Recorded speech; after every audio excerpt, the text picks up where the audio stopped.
This is Agatha Books, and I'm doing week 1 of Education for Ministry.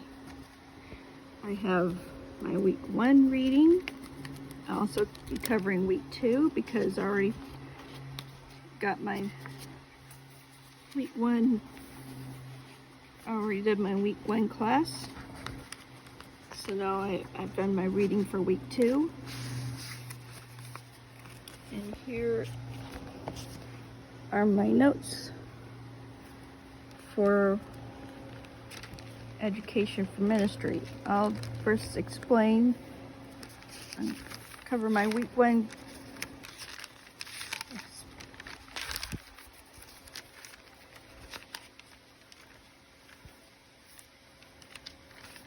Cover my week 1 by explaining what EFM is, then I'll go over week 2.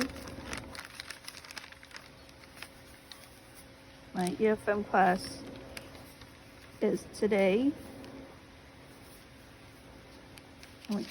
That's my week 2. That's my week 2 EFM class. As you can see, I use this for writing fiction. And I wrote week 2 first. So I'll go, here's week 1. So, Education for Ministry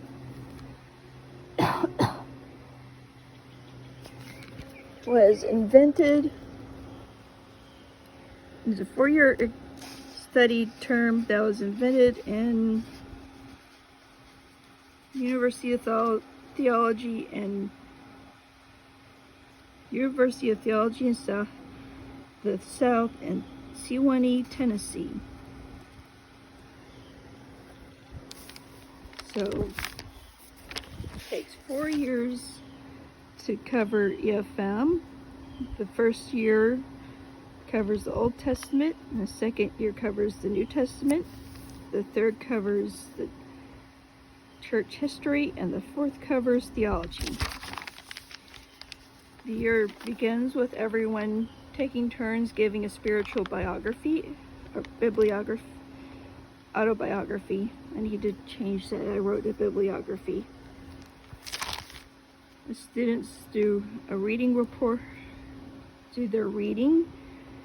They go to classes and report on what they read, and there are group discussions. I forgot to mention there are also theological reviews. My theological review will be on Christian propaganda and the victim mentality that Christians have. That's just something that begs my attention. So the mentors aren't just direct teachers. They don't just directly instruct people because the teaching is something that's shared by all. They guide the students so they can help, so that the students can teach each other. And it's not just a Bible class. It covers history, theology, and how Christianity relates to the world.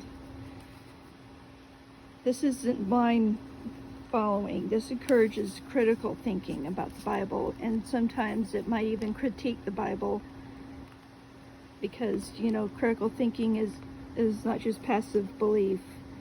It comes across, it sometimes confronts the misogynist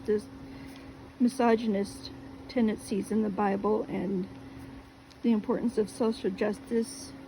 It treats the Bible as a study on human nature and how that study of human nature can make one a better person.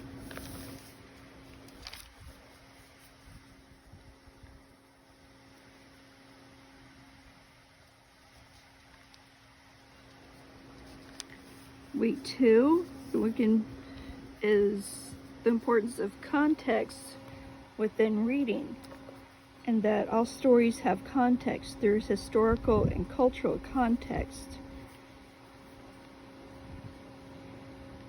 And when writing one's spiritual autobiography, one has to consider the context of the circumstances, like the context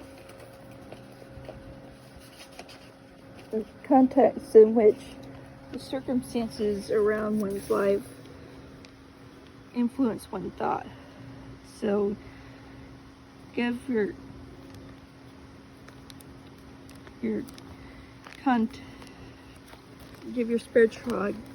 spiritual autobiography some context, maybe add some history. And so my future readings will be much longer. Here's my EFM book bag. And I'll look forward to posting this next Monday. And I'll be getting my week 3 reading. But before I sign out, here is my reading schedule.